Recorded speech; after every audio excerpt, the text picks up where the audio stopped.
Welcome to the University of the District of Columbia, our local university. I'm incredibly happy and proud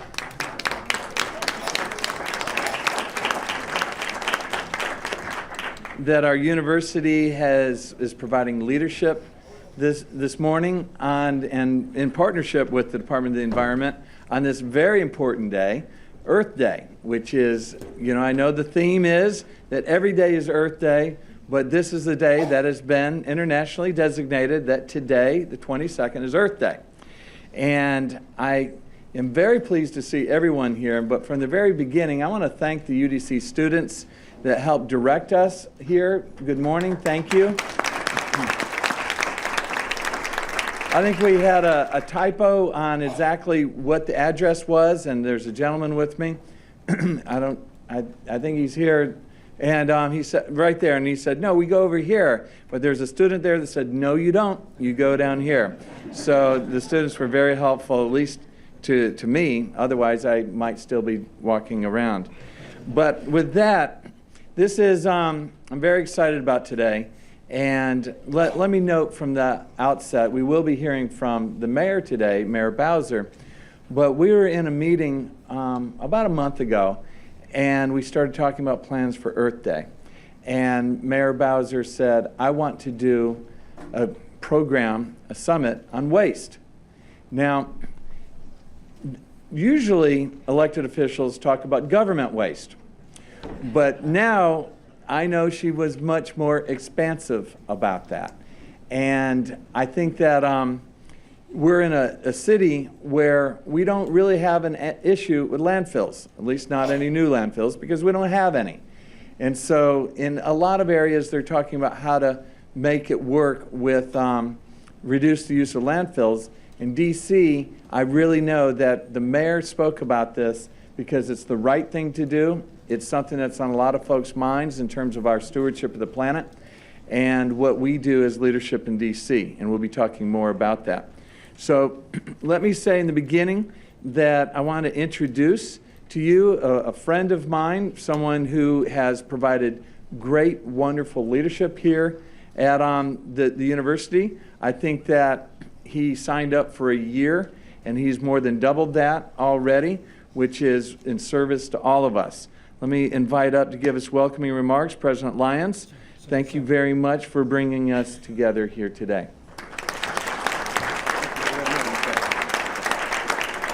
Thank you very much, Mr. Director, for asking me to just come up and say welcome. I probably enjoy welcoming people more than anybody in the city.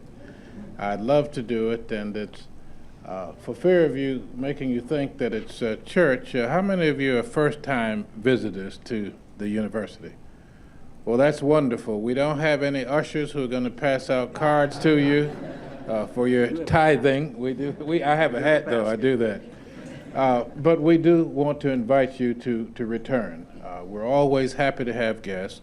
And we feel that as an urban university, we should be in the middle of everything that the city is trying to do. I mean, that's your mission. I mean, and I don't mean that in the sense of doing more than you're capable of doing.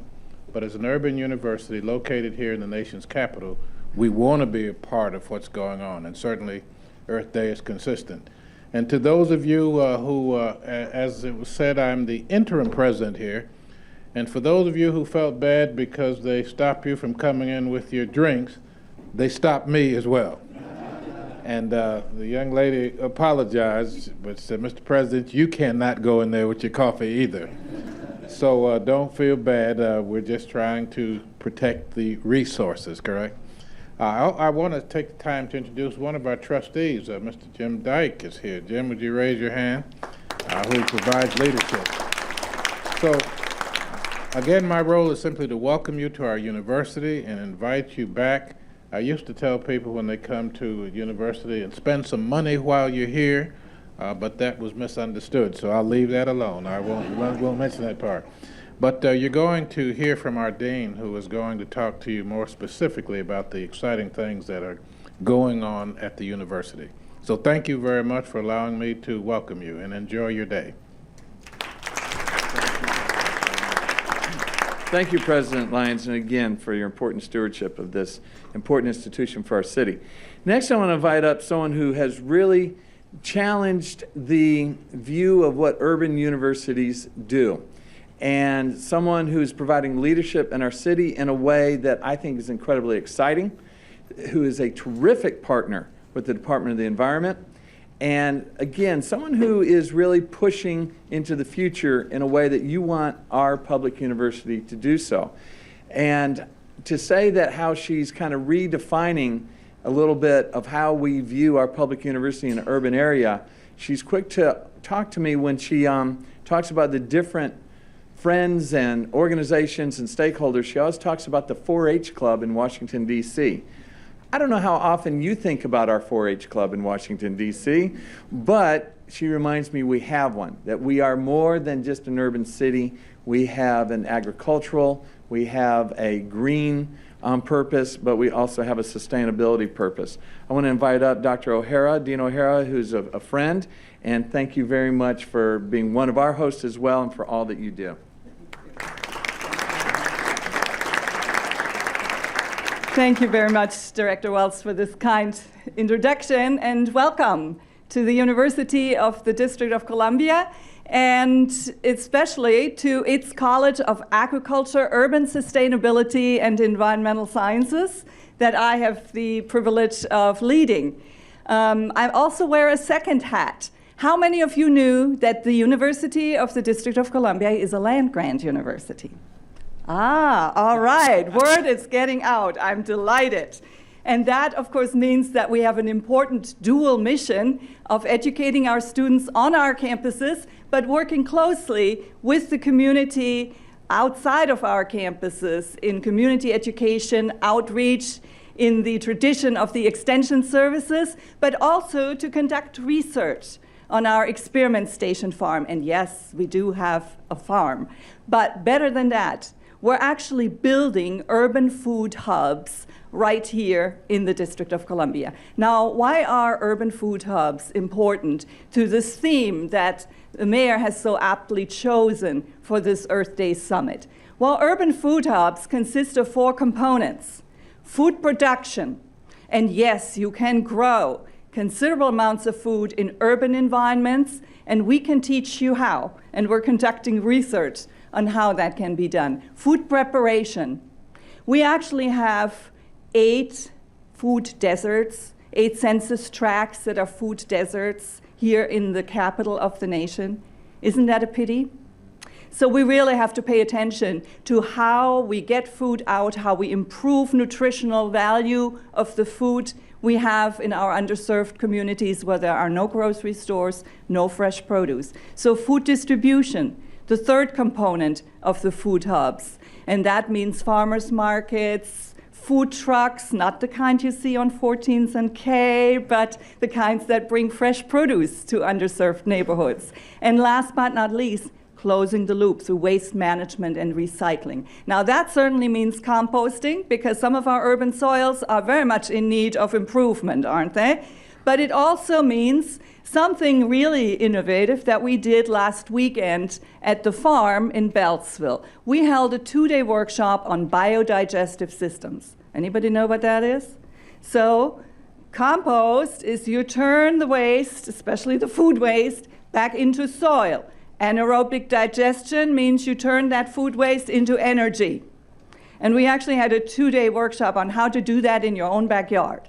Now, how cool is that? So thank you for allowing me to share some of these initiatives with you this morning. And we have much more capacity, Director Wells, at the farm to collaborate with you and your colleagues from other district agencies, particularly on this important issue of composting, closing the loop in waste management and recycling, because we cannot become sustainable as urban communities if we don't keep all 4 of those components in view.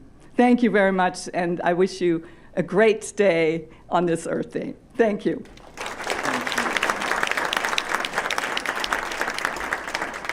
Thank you, Dean. Dean, I also want to note Dwayne Jones, the director of the Center for Sustainable Development here at UDC, and thank you for the work that you've helped to put this on.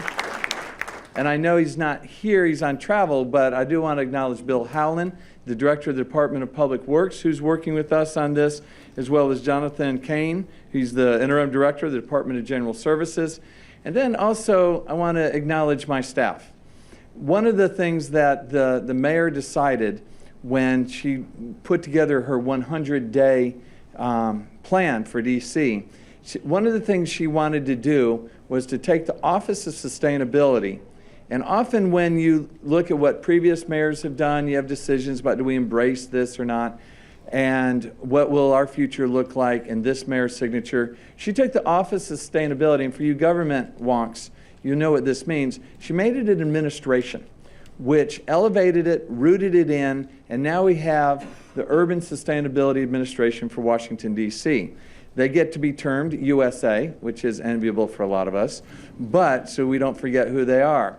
But that was one of the first things the mayor wanted done in 100 days. We did that, and then the staff at the Department of the Environment, along with the Administration for Sustainability, worked hard to put together a program for you today that I think is extraordinary. We've brought in some experts from across the country, if not another country as well, and you'll get to meet them, hear from them, and then we have extraordinary experts within DC. We have leaders, whether it be from our restaurants. We're one of the fastest growing restaurant destinations in the world, but we also generate a lot of waste. That we have leadership from our Food Policy Council, and there's a lot of different things about being DC that impacts how we generate waste, what we can do with waste, and turn it into a productive part of our community. As what Dean O'Hara talked about, this loop, and many of you understand that better than I do. So let's get started. Our panelists are going to talk a little bit about innovations in food waste. This is a very important issue for us. Both food and waste were huge keystones of the Sustainable DC plan. And we set out goals to really reduce the amount of food waste and to look at this holistically. So we'll begin with Mark Chambers. I'll just go through and quickly introduce everyone and then let Mark introduce himself. So Mark Chambers is the Sustainability and Energy Management Director with the DC Department of General Services. We are joined with Alexander Moore, the Chief Development Officer of DC Central Kitchen, Maureen Holman, the Program Manager for Sustainability for DC Water, Kathy Hollinger, the President and CEO of the Restaurant Association of Metropolitan Washington. So this is such an important conversation for us to have here in DC. Close to 30 to 40% of all food generated in the U.S. is wasted every year. So that adds up to almost 20 pounds a person. So we're really looking for ways to be innovative and creative, both on the government side and working with the community when it comes to reducing food waste. So each of our panelists will begin with a brief presentation and sort of give a little bit background on what they do, and then we'll go into some discussion and have time for questions at the end. And I'll forward your PowerPoint if you have one for you. You got it? Great. Can everybody hear me? Is that great? Good morning. My name is Mark Chambers. I direct the Sustainability and Energy Management team for the District Department of General Services. In essence, General Services, DGS, we're the landlords of the district. So we are the entity that manages the actual physical structures that the district government occupies, whether that is municipal buildings, schools, parks and recreation facilities, Metropolitan Police Department, fire emergency services, anything that would allow for you to get services from the district, we maintain those properties, the buildings and the space around it. And so we also, in particular, have an invested interest in the inputs and outputs for those facilities. Now, a lot of people that know me know a couple things. One is that I eat apples whole. Which means that when I start eating an apple, I don't stop until it's all gone. You know, seeds, core, whatever it is. If you haven't tried it, it's liberating. And the other thing is that I've been waging what I could kind of describe as a mini war on food waste over the last 18 to 20 months in our facilities. And that's kind of what I was asked to talk to about today. And I don't want to spend too much time because I'm really kind of interested to get to the panel discussion. But I wanted to kind of dive in just really quickly on some of the battlegrounds for that particular war that we've been talking about. And so the first kind of battleground has been the hauling contract. What we did for the city, again, almost 2 years ago now, was first to kind of break up the hauling contracts that were existing in terms of how we actually removed waste from the buildings. That was essential for us to, one, kind of get more control over it, to split up recycling from trash, to be able to introduce food waste hauling. But more importantly, I think it was a signal to the market that we were serious about starting to get a better handle on how we were tackling this this resource and this kind of commodity, and that's the way we wanted to approach it. It also allowed for us to add a significant amount of data that would be coming back from those vendors, and that may be how many things are getting, what's the weight of what's getting picked up, when it's getting picked up, real-time data on what these routes are and where trucks are, and starts to give us much more of a data feed so that we can better manage our buildings. So that was kind of the first battleground. The next battleground in this particular case has been the schoolyards. And so we don't have a lot of facilities in which there's a lot of food being consumed or wasted, but schools kind of represent that largest opportunity.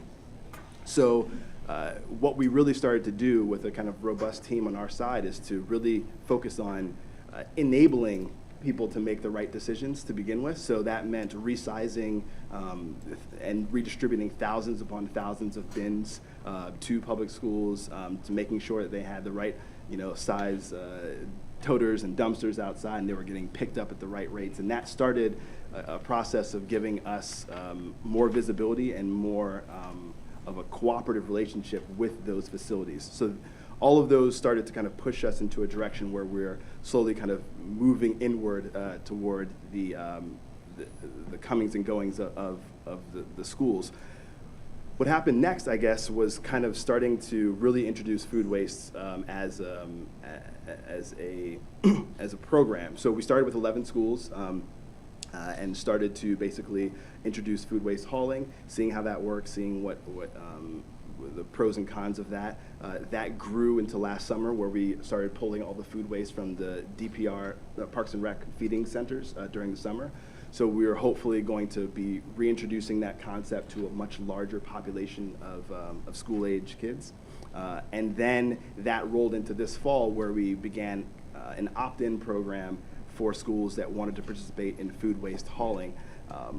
Right now, we're up to about 59 locations. We've pulled somewhere in excess of about 100 tons of organics out of schools, and we're learning a lot. I mean, it's not easy, and it's not completely straightforward, but we're learning kind of a lot about how this process works. We're actually, to be honest, it's more questions than answers that are coming out of it. I mean, I think if we look at the battleground of the lunch table, that's where it really the magic kind of starts to happen. Like you can have a scenario where you have a student that is she may go and get her compostable lunch tray, made of 100% post-consumer recycled content, and then get her lunch and sit down to talk with her friends, and all of a sudden lunch period is over, and she gets up, puts that in our color-coded kind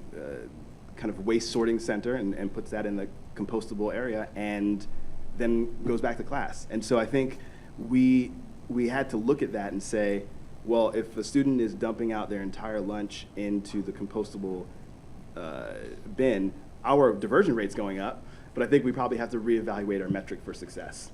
And so that's kind of where we're starting to really get a handle that this is a very holistic and a very complicated problem, but it's one that we're fully committed to being able to dive into. The next battleground, which is kind of where I think I want this conversation to go and want this to be a beginning, and what I envisioned the mayor kind of wanted, is the idea of the insertion of technology into this conversation.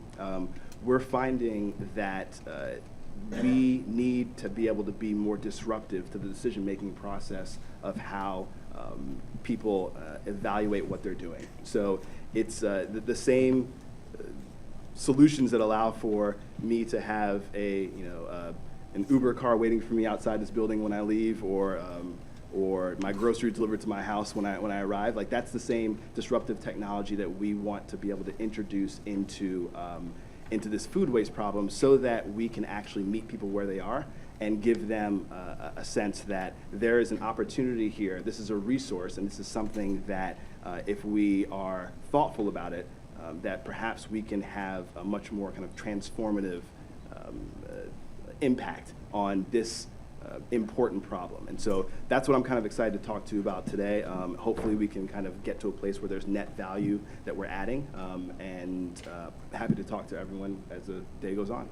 Thanks.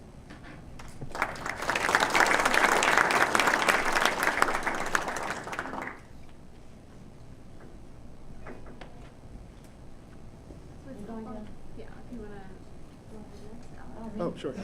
I guess it's me. All right. I thankfully have no PowerPoint for everybody here. I'm really excited to be part of this conversation today. I think it's important to apply a different lens to these proceedings.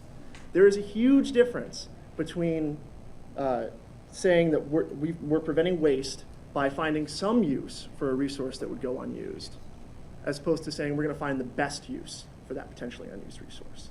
And that is a big, big difference. Compost is good.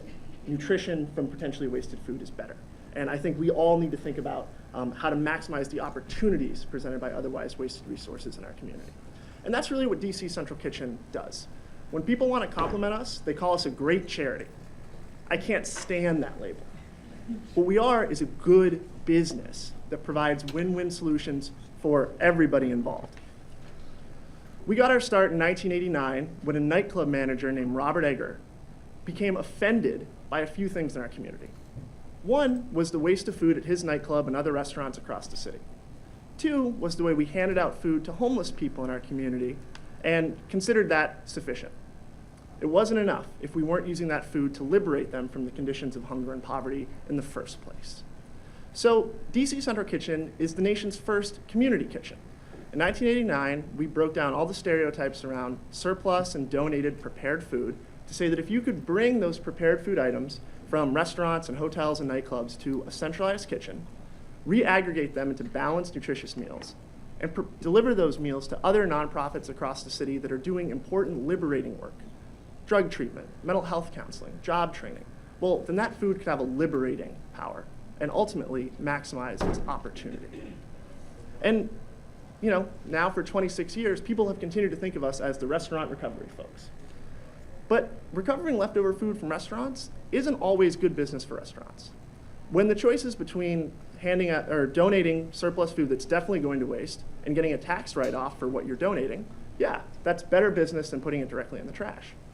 But a restaurant that can consistently provide surplus food to a nonprofit like us isn't going to be a restaurant for very long. The margins are too thin. It's bad business.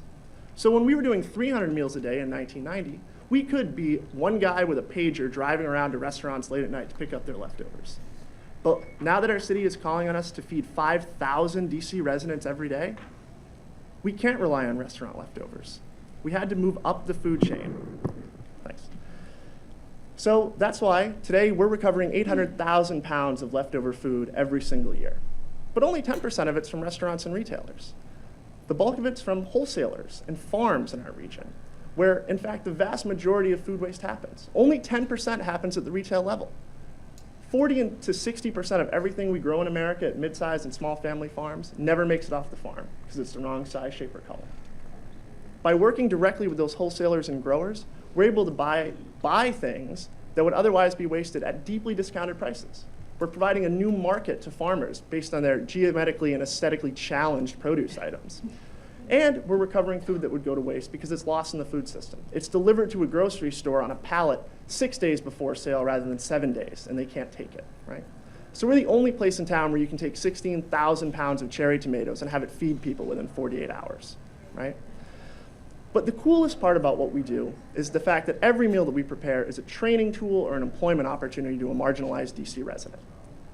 We offer culinary job training to homeless and formerly incarcerated and chronically unemployed DC residents. And that's the most important part of what we do. By training people to find sustainable work, we're helping people get out of the line of hungry people in DC and instead feed that line. We are DC's only USDA recognized food hub, partially because we are recovering that much surplus food, but also because we're bringing locally sourced, fresh stuff to DC's food deserts. DC's food deserts aren't a pity, they're an opportunity. They're an untapped market. That's why we work with DC government to serve 6,300 scratch-cooked, locally sourced meals in wards 6, 7, and 8 every day.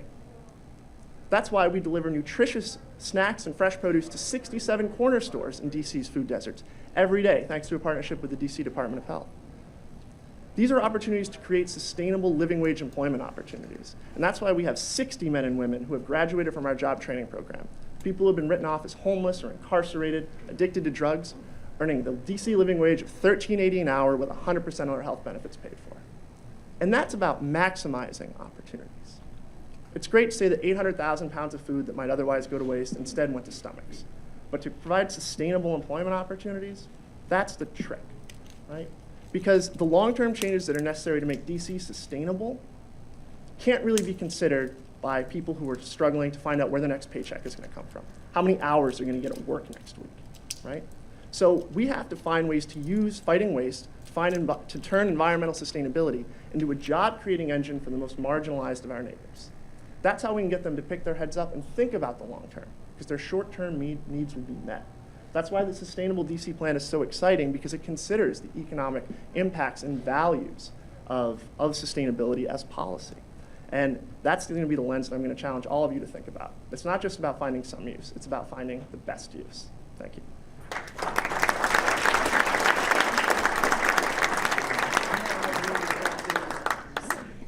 Opportunity, right? Opportunity, very much so.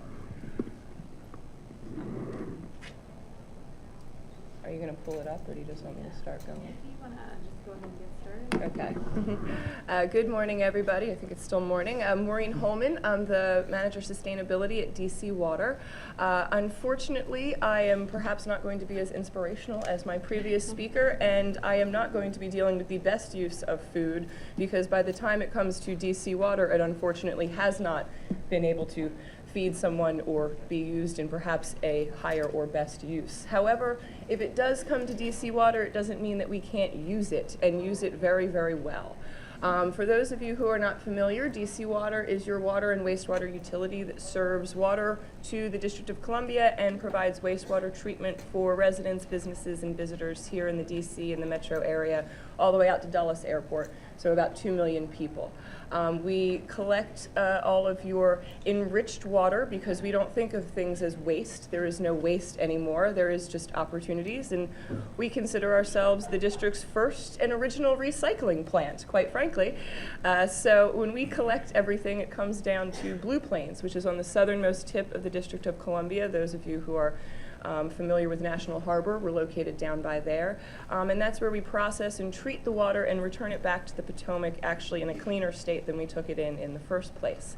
As part of this process, what DC Water has been doing over the past 10 years has been investigating anaerobic digestion and different technologies that can convert that waste stream that we have flowing through us at hundreds of gallons per day constantly, and to use it for energy and for eventually, we hope, to be compost material, which could be very beneficial to some of these higher uses with farming or with training opportunities.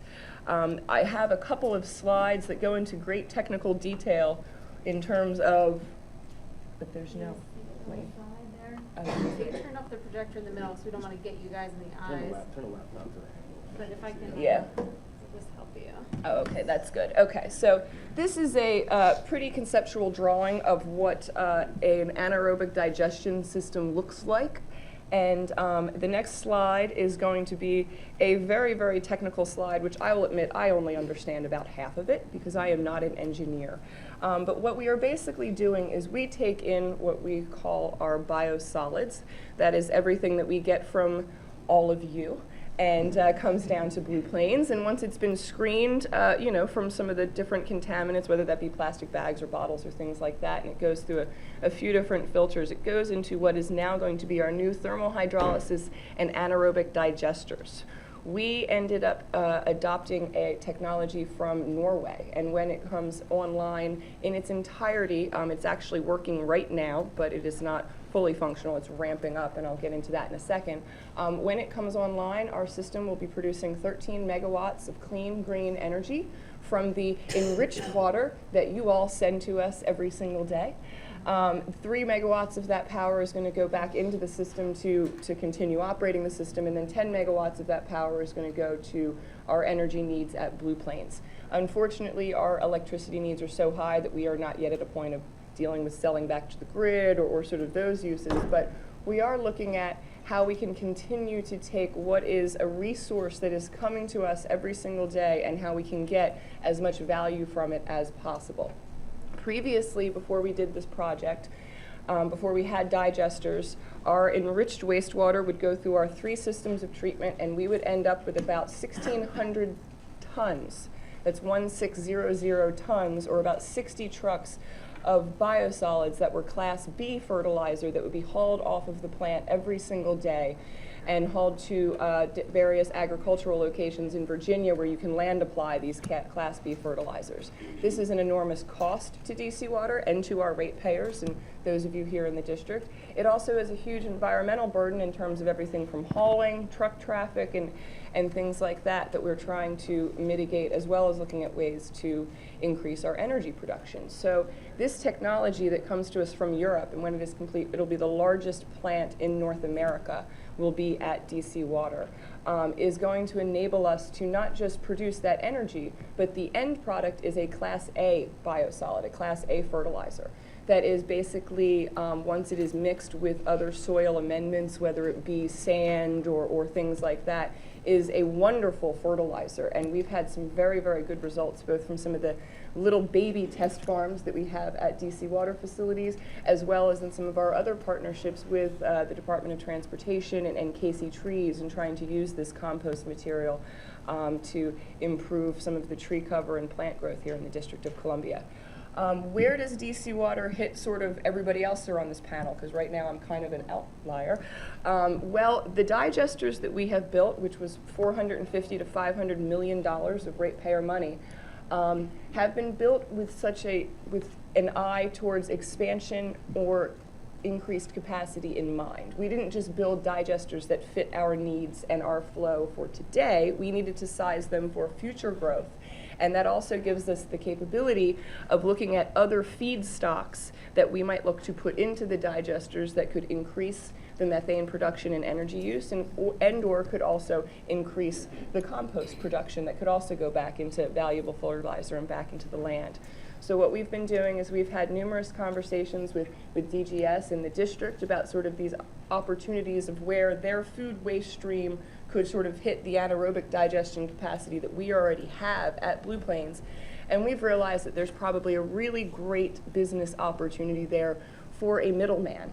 We need at DC Water a product that is somewhat of a slurry. We'll just call it that. And it needs to have no forks in it, and it needs to have no contaminants in it, and it needs to have, a somewhat consistent sort of volume of whether it be nutrients or other different things in there, because the digesters are a biological system. And so anything that we put into them, biology needs to take its course and things like that. We can't do anything to disrupt the system and the bugs that are chewing on everything and producing all that good methane.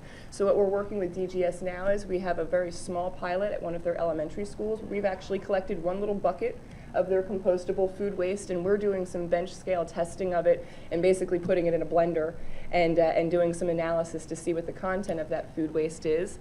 We don't foresee that to have any problems, but we just wanted to do that initial check just to make sure. And then what we've been in conversations with various district agencies about is the business opportunity for that middleman, for that, whether it be a cleaning and grinding facility or a slurry facility, somewhere that can take your food waste after you've gotten all of it out for the best uses possible and brings it to us, where we can then produce energy and produce compost for the community. And so we here at DC Water think that it's a really wonderful opportunity. We have space right now in our digesters that could be, for those of you who are really wonky, 150 wet tons a day we can fit into our digesters without doing any additional capital improvements or things. And so these are the conversations that we would like to have and continue having with the district, with Dr. O'Hara, and with all of you to see how all of you can take best advantage of the resource that we've invested in at DC Water. I forgot to move to our rest of my slides. There we go. That's my pretty slide. I'll say between ratepayer and rich water and slurry, those are the best euphemisms I've ever heard.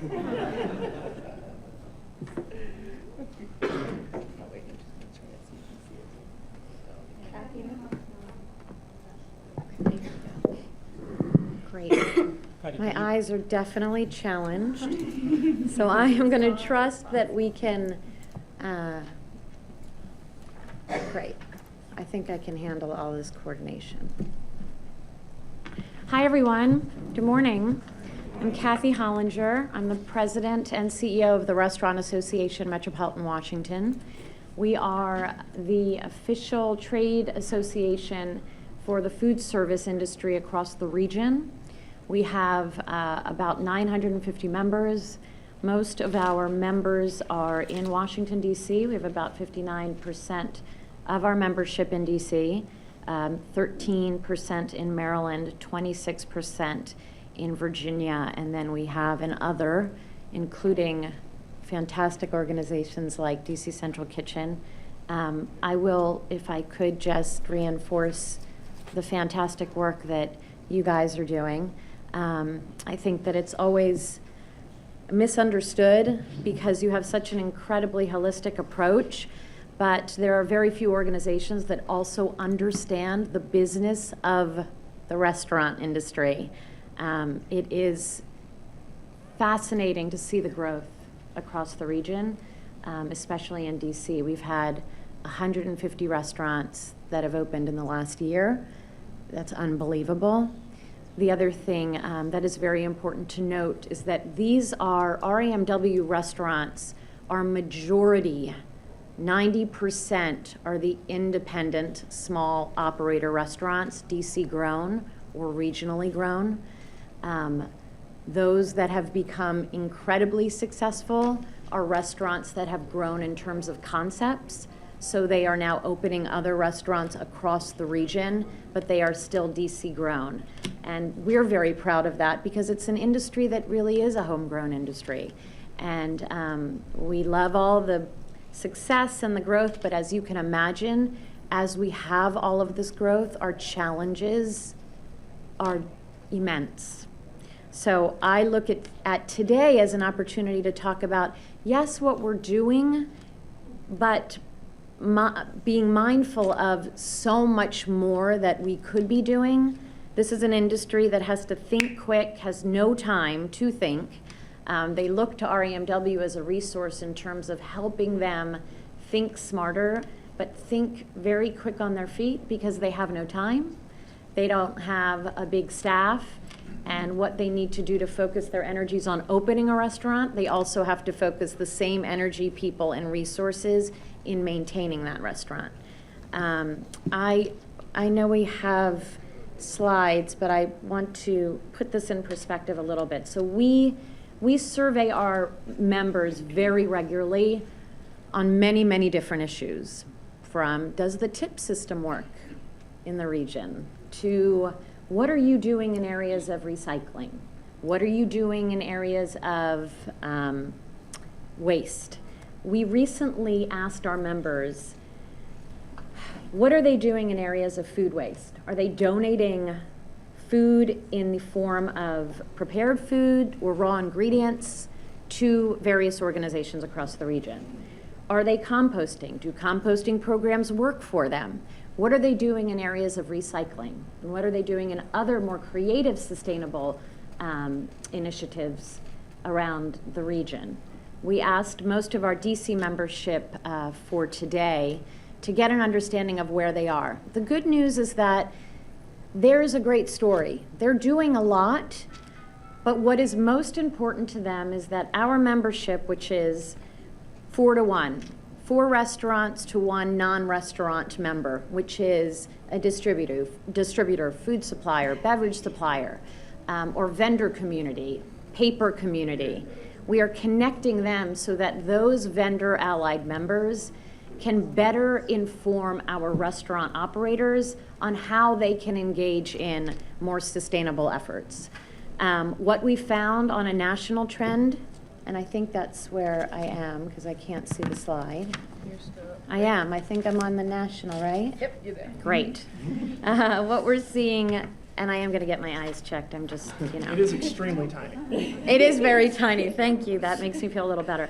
But what we are noticing is that the district is not only in line with what we are seeing nationally on national conservation efforts, but the region is a leader, and we should feel good about that. We should feel very good that our food service industry is listening to the 43% consumer number of we're going to pick a restaurant and eat at a restaurant that is either offering organic or they're engaged in more sustainable efforts.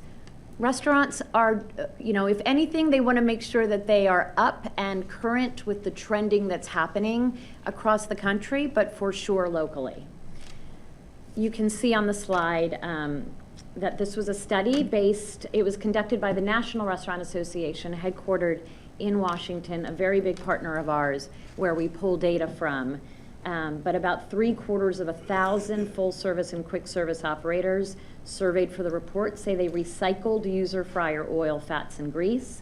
More than 6 in 10 recycled their cardboard and paper, used compact fluorescent lighting, or bought products made of recycled materials. About 3 in 10 installed faucet aerators to conserve water, faucets, and 48% installed low flush toilets. So all of that, what we're seeing nationally is that the trending that's happening here across the region is not only consistent, but we are actually a leader across the region. So let's talk a little bit about our member restaurants. Yes, profit margins are very, very low. Water and energy, they probably use 5 to 7 times more than any other commercial business. So they are very, very mindful of how they can be more cost efficient for sure, but of course very mindful and efficient in general. So what we do is we do work with our members, with businesses that really have this as their primary goal. Is it RAMW's primary goal to make sure that all of our restaurants are aligning with what the sustainability plan should be across for the district or for a region? That's not our primary goal, but it is something we are very mindful of. We represent the restaurant operator and the restaurant owner, and we want to make sure that what they are doing is smart, but what they are doing is also consistent with the market in which they operate.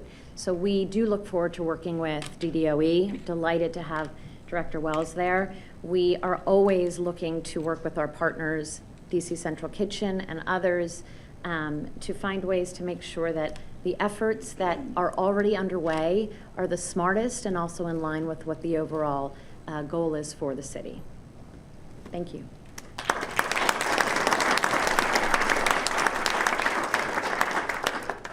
Thank you to our panelists. So I'll just start off with a couple of questions, and then we'll open it up if you want to line up after we get into this question at the microphone up here in front if you have some questions. So just to sort of set some context, what do you guys see as you think the biggest sort of opportunity from your perspective as far as helping us get citywide to a greater rate of food waste reduction?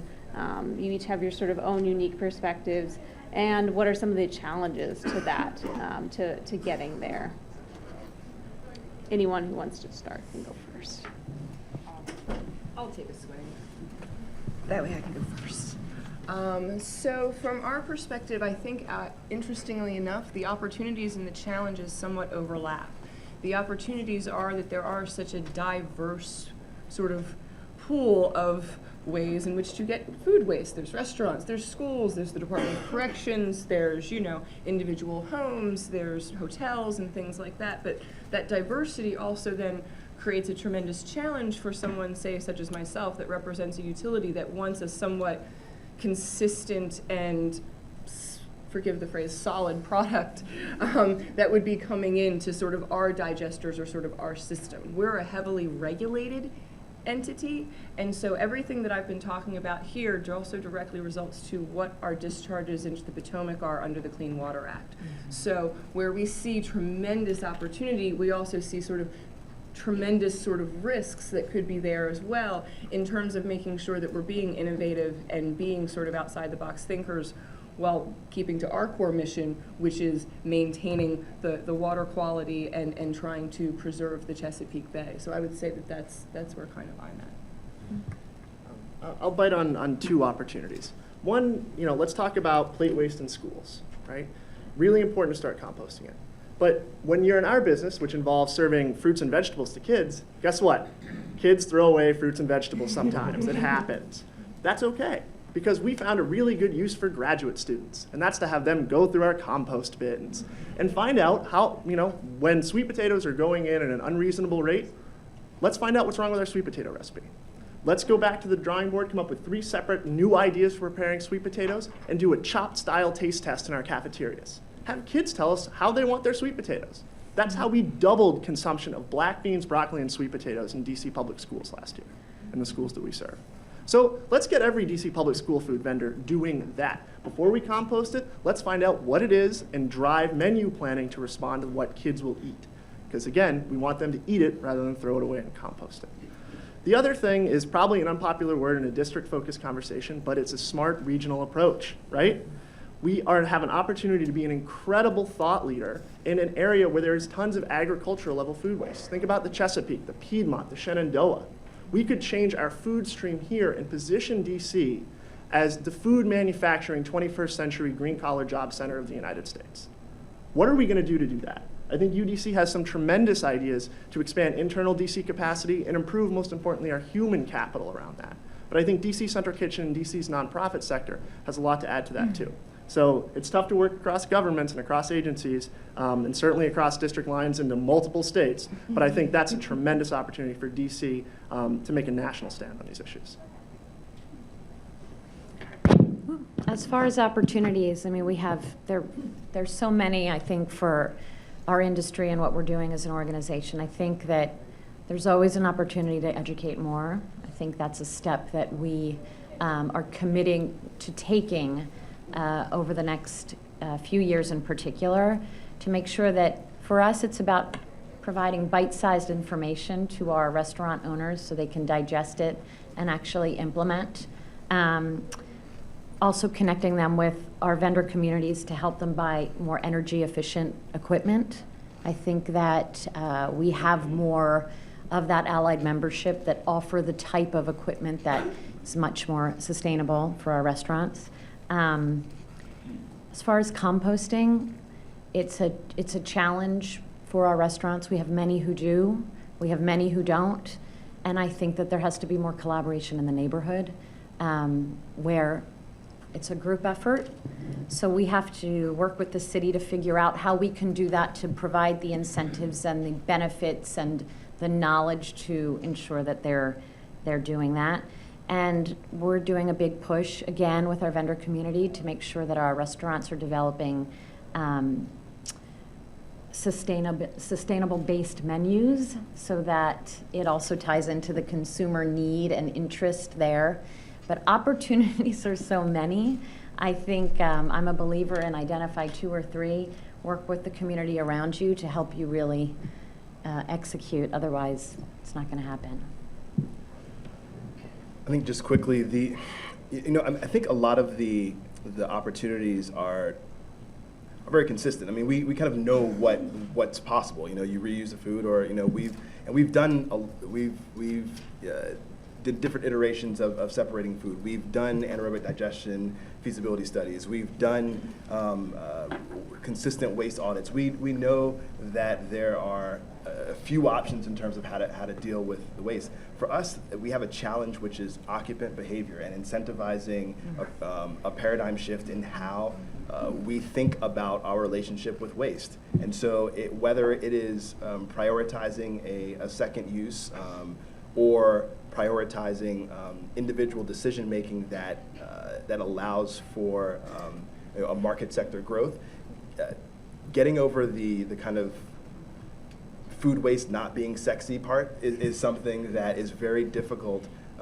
whether we're talking about school-age kids or adults. It is the challenge is how do we kind of jump past this very kind of straightforward one-to-one relationship that we've been dealing with for the better part of the last generation, and get to a place where we are, this is easy to participate in a way that has a net benefit to everyone. So we've been talking about a lot of different scales of opportunities, a lot of different sort of scales citywide of challenges, or individual businesses, or individual sort of consumer behavior. I guess before we open it up for questions, I see we have one person in line already. I just wanted to sort of ask, what can we as individuals do here in the room? Are there steps that we can take, ways that we can get involved to sort of help push change forward at any of your levels?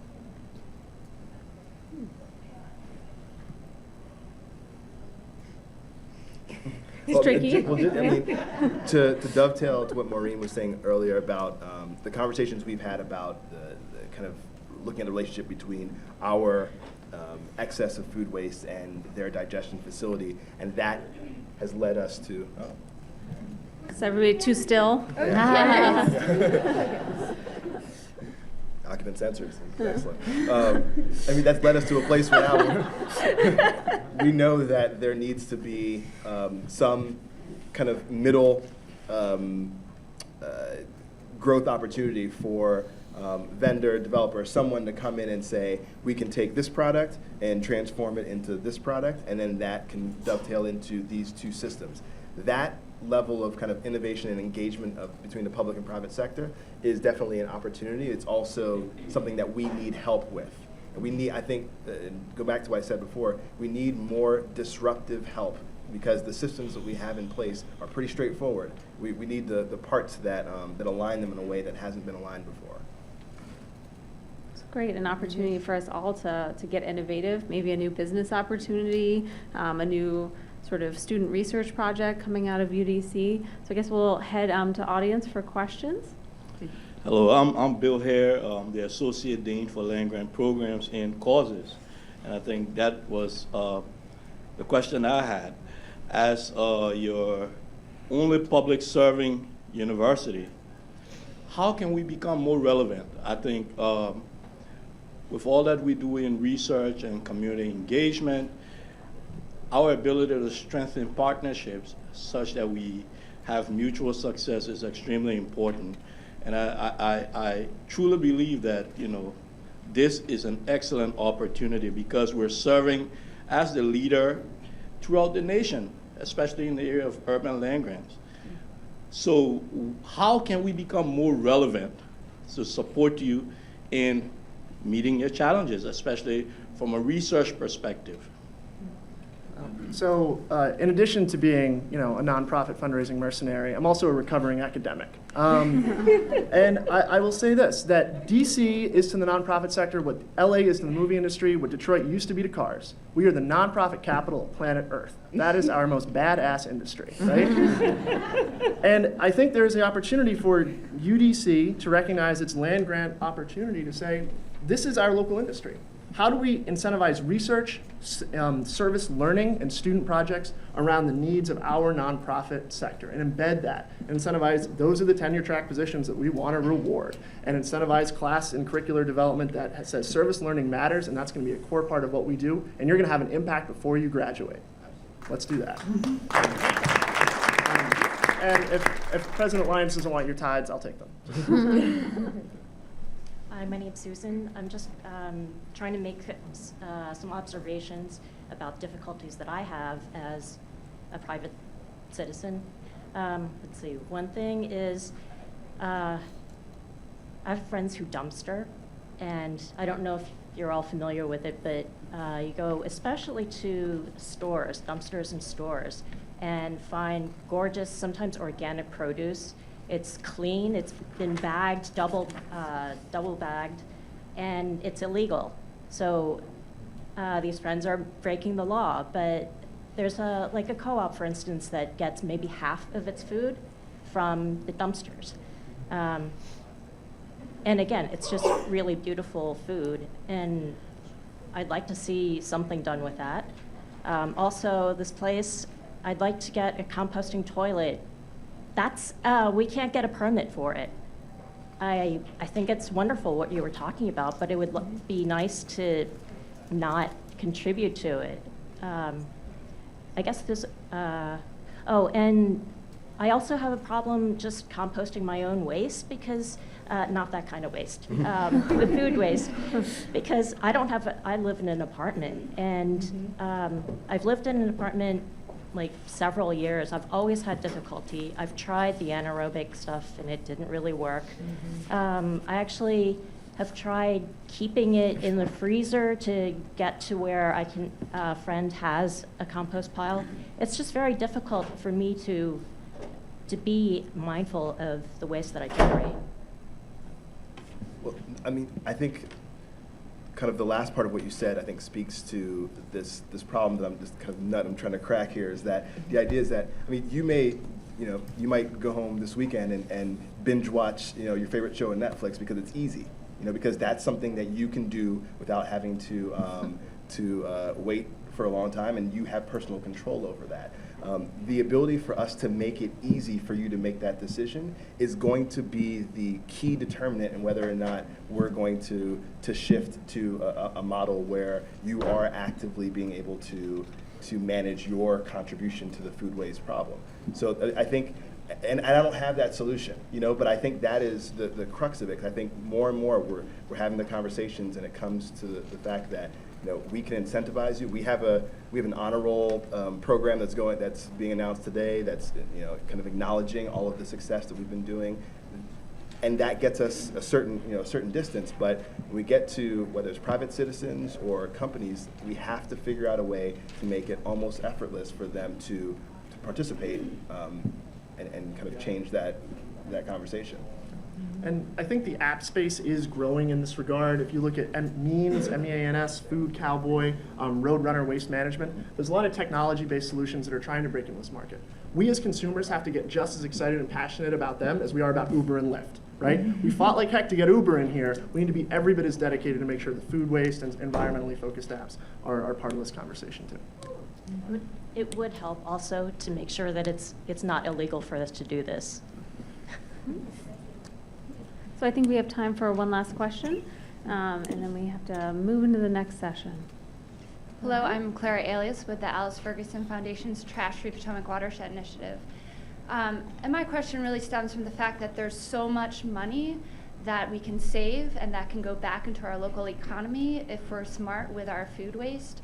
What I've seen in the region is that there's a real lack of infrastructure, both in terms of composting at a large scale, but also at a smaller scale too. And I was wondering, I feel like this is similar to your question before, but what needs to happen to make these opportunities to have, neighborhood composting, large scale composting, to make it easier to donate food and encourage people to see the value of their food. I mean, the average American home, throws out $1,500 worth of food every year on average, something like that.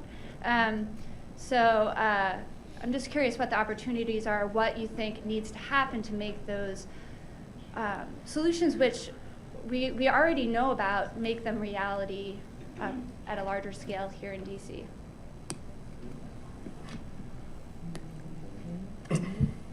So I mean, the only thing that kind of comes to mind, this is some other kind of larger sustainable conversations, which come to the makeup of our cities and how exactly we've centralized not just food production but also food distribution. And so a lot of times it leads us to a place where we are over purchasing, and that kind of leads to a lot of the waste. So when you get into making cities more livable, more walkable, more more human scale, that's when you start to, I think, reduce the quantity of purchasing in intervals and allow for people to actually utilize the food that they're purchasing more quickly before it goes and becomes waste.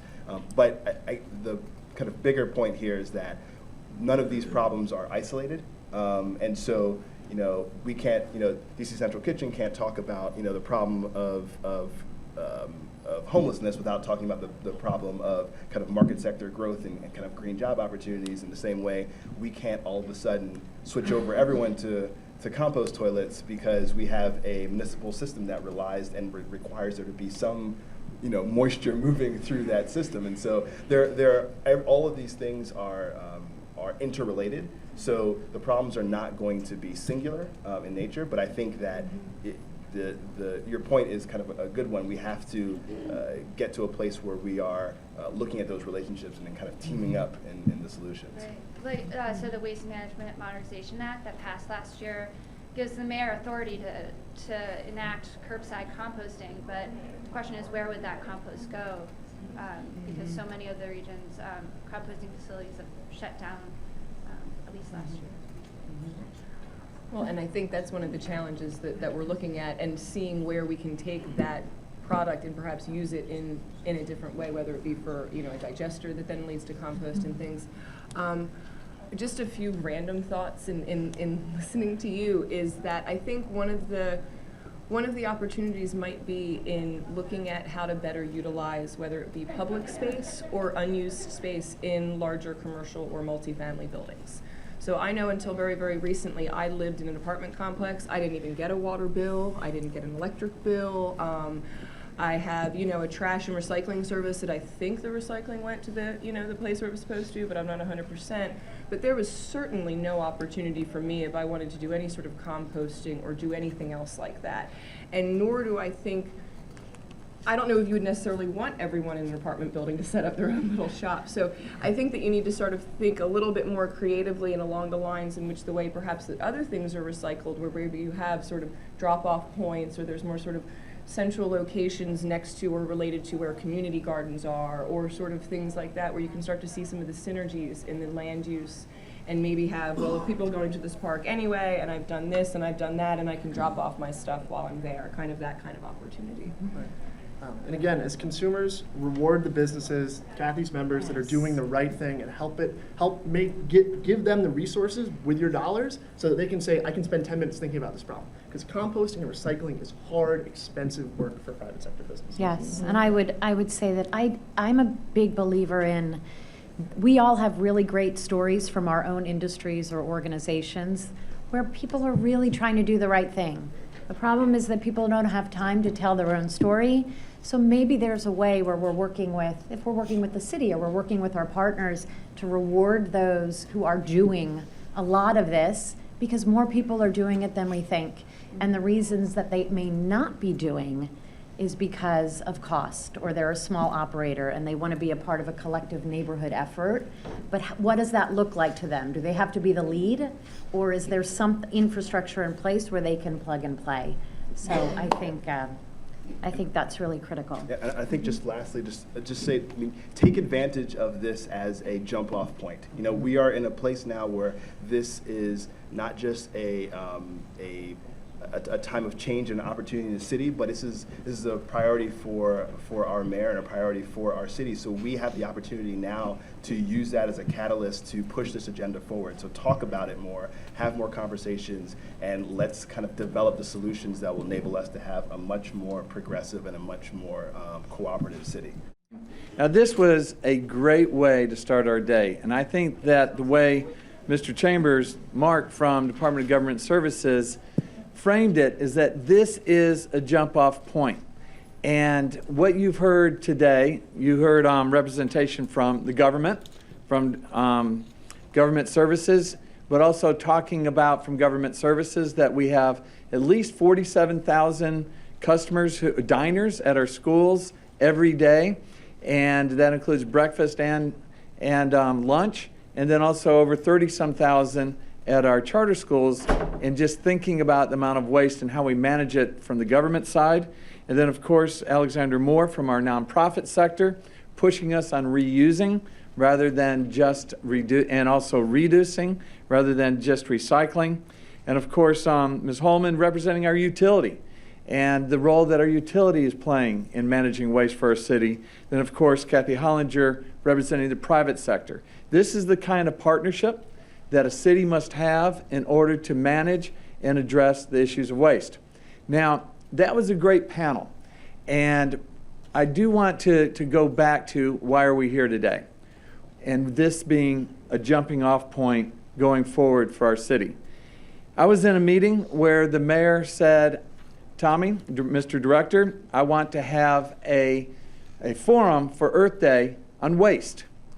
And here we are within the first 6 months of her term of our new mayor saying, I want to begin to address the issue of waste as certainly the nation's capital, but also as a community. And you heard what the challenges are, and that is something that is it's very exciting, but also part of this forum, and because the mayor called for it, saying we're going to hear from other folks from other places in the country to challenge us to say where we can get to and what's the best thinking around this. So with that, and one little more caveat, when the mayor first said Earth Day should be about waste, I thought, who would want to come to a forum on waste? The number of people we've had to turn away in order to be in this forum today, this is a hot topic. And with that, I want to very proudly introduce our mayor, who said today we are going to make Earth Day in Washington, D.C. a day we talk about waste. Muriel Bowser.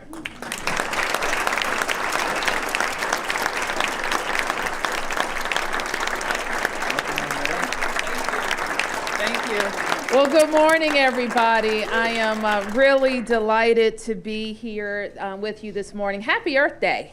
It's a wonderful, beautiful day in the District of Columbia, and we are reminded, as I was when I spoke to about 200,000 people on Saturday, that we have to focus on the earth every single day because we are indeed responsible for our own generation and our own space in the world, but we also have a significant responsibility to the next generation and the generation after that. Let me thank our Director of the Department of the Environment, Tommy Wells. Give him a big round of applause. I know you, and thanks, Tommy. Tommy is being generous because he didn't mention that he didn't have a long time to plan this event and think about it smartly and make sure we had all the people around the room and around the table to talk about something that's very important to us. He may also not know this, that I became and started focusing on how we manage our waste in his ward, in Ward 6, because Ward 6 residents told me, Muriel, I love these restaurants. I do, and we want more and more of them. But we also have to be able to manage our quality of life, and dealing with waste is going to be a big part of how our city continues to grow and manages our growth.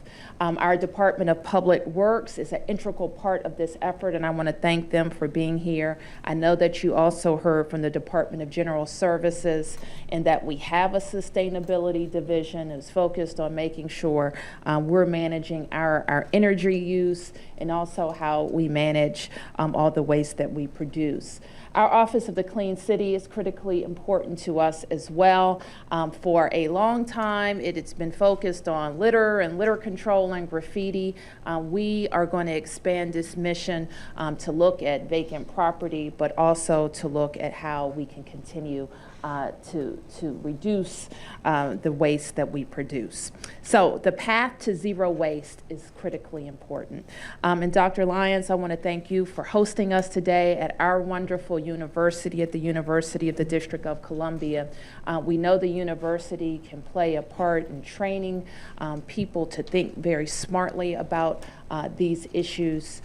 We can educate our young young people who are coming out of the university to go out into the government and stay focused, help us stay focused on how we reduce waste in the district.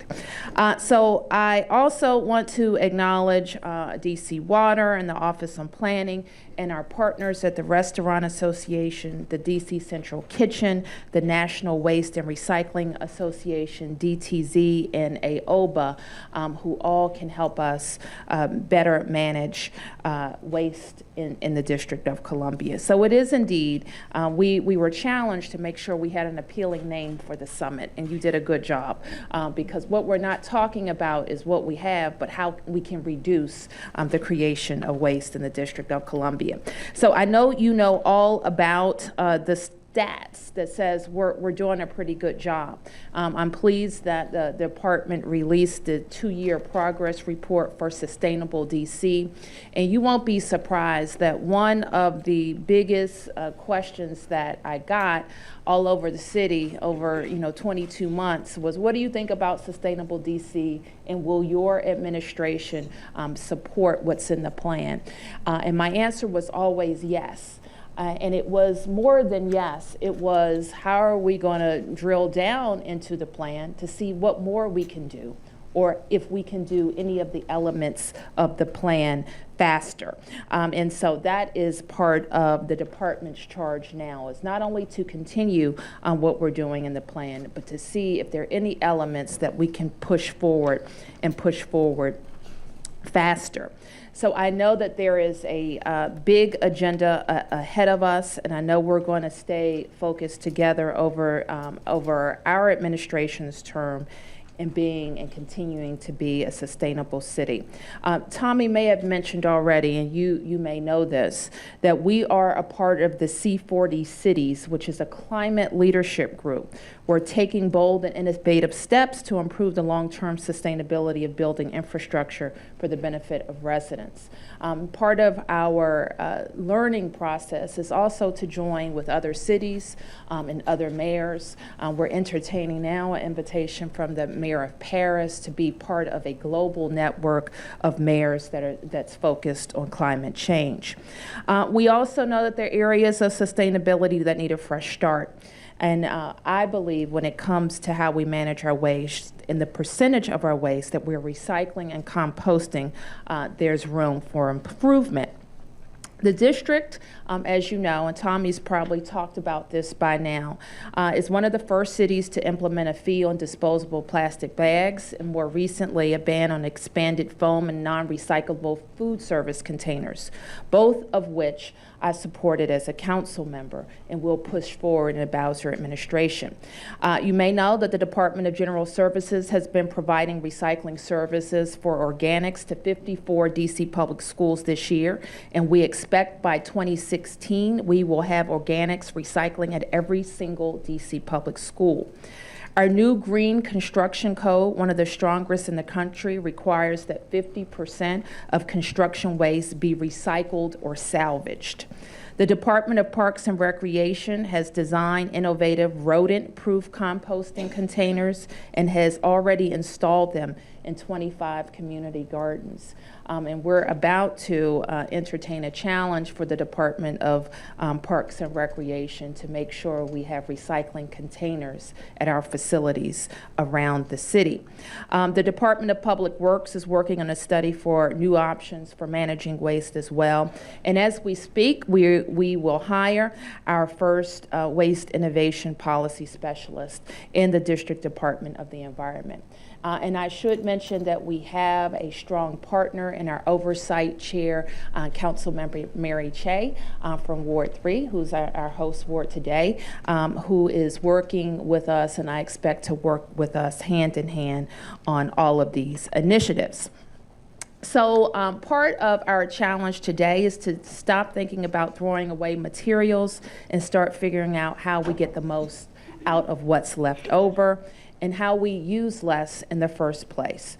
And that's how we'll put district residents on a path to zero waste. So I am, again, grateful that you are all here to start this conversation, to work with the department hand in hand. as we move forward, to challenge us, to give us new, fresh ideas, to give and to use technology. One thing that we're going to do in May is focus on a lot of technological solutions to a lot of problems or challenges in government that may not have always had the interest of our, our startup sector.